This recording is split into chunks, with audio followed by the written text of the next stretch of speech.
En Cielos Abiertos, turradio.com, la eterna historia. Los israelitas llevados cautivos, devueltos y oprimidos. En el programa anterior vimos que durante muchos años varios reyes gobernaron tanto sobre Israel como sobre Judá.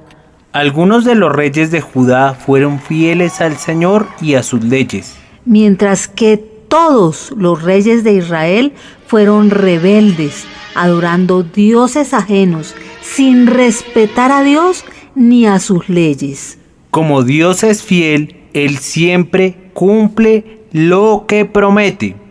Él no abandonó a su pueblo, los descendientes de Abraham, Isaac y Jacob. Dios les prometió que uno de sus descendientes sería el libertador. Por tanto, Dios envió al pueblo a unos siervos conocidos como profetas. Los profetas eran mensajeros de Dios.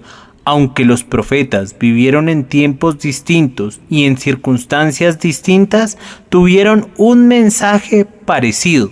Los profetas llamaron a la gente a arrepentirse. Los profetas llamaron a la gente a volverse a Dios y les advirtieron las consecuencias de no hacerlo. Los profetas anunciaron la venida del Salvador. Pero tristemente, los profetas y sus mensajes no fueron bien recibidos.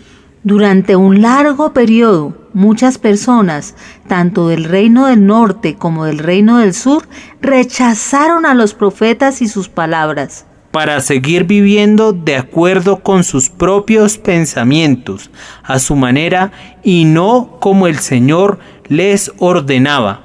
El Señor le había prometido al pueblo que si guardaba sus mandamientos, recibirían muchísimas bendiciones. Pero si no obedecían únicamente al Señor, Él permitiría que otros pueblos enemigos los llevaran cautivos. Aunque Dios es paciente, al final el pueblo sufrió las consecuencias de su pecado. Como resultado, Dios mandó a otros pueblos para someter a Israel. Las tribus del norte fueron llevadas por Asiria al cautiverio. Asiria era una nación que estaba muy lejos. Los asirios eran muy inhumanos con los pueblos a los que conquistaban. Esta fue una advertencia para Judá, pero desafortunadamente ellos tampoco obedecieron al Señor y adoraron a otros dioses. Por tanto, Dios permitió que otra nación poderosa, que era Babilonia, conquistara a Jerusalén. El templo fue destruido y el pueblo fue llevado cautivo y esparcido en otras tierras. Los babilonios trataron con crueldad a los israelitas, pero en Babilonia los israelitas volvieron una vez más a arrepentirse. Entonces, después de 70 años de cautiverio, Dios los liberó y los hizo volver a su patria. Cuando llegaron otra vez a Jerusalén, comenzaron el trabajo de reconstruir la ciudad y el templo que los babilonios habían destruido. Pero, aunque reconstruyeron el templo y muchos iban a adorar a Dios, no lo hacían de corazón, lo hacían como algo religioso. ¿Se acuerdan de Caín? Así, muchos tenían frente al Señor la misma actitud de Caín. Llevaban sus sacrificios al templo, pero no creían que eran pecadores. No reconocían que necesitaban la misericordia de Dios. Pasado el tiempo, el Señor permitió que nuevamente otras naciones conquistaran a Israel. Estas naciones eran idólatras y adoraban a muchos dioses diferentes. Los griegos dominaron al país de los judíos por un tiempo.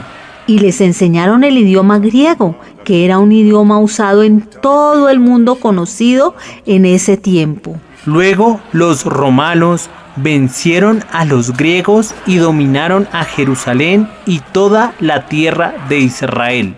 Los romanos obligaron a los israelitas y a los pueblos que dominaban a pagar impuestos a Roma. Además, los romanos hicieron un excelente sistema de vías. Que unía a todo el imperio romano. Como los judíos eran perseguidos, se dispersaron en muchos países. Los judíos construyeron sinagogas para adorar al Señor en el último día de la semana en el sitio en donde estuvieran. En las sinagogas, los maestros y líderes religiosos leían y explicaban los escritos de Moisés y los profetas, es decir, el Antiguo Testamento. El último libro que se escribió del Antiguo Testamento fue el del profeta Malaquías. Pasaron alrededor de 400 a 430 años antes que el Señor volviera a enviar un profeta. En ese tiempo de silencio, el Señor no olvidó sus promesas. A pesar de que la mayoría de los israelitas no seguían la palabra de Dios, algunos lo hacían.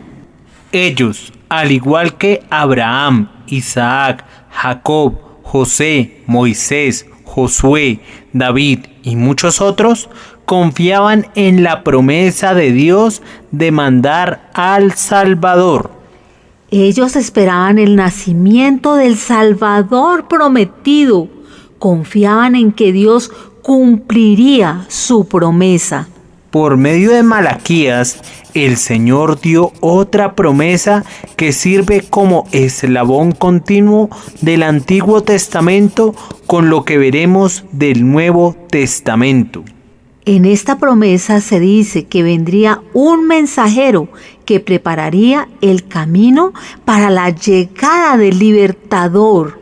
Ahora Dios iba a mostrar su gracia, y su misericordia. no solamente a Israel, sino a todo el mundo. Hoy es importante recordar. La hierba se seca, Y se marchita la flor. mas la palabra del Dios nuestro. Permanece para siempre. Isaías capítulo 40, versículo 8. En cielosabiertosturradio.com, la eterna historia.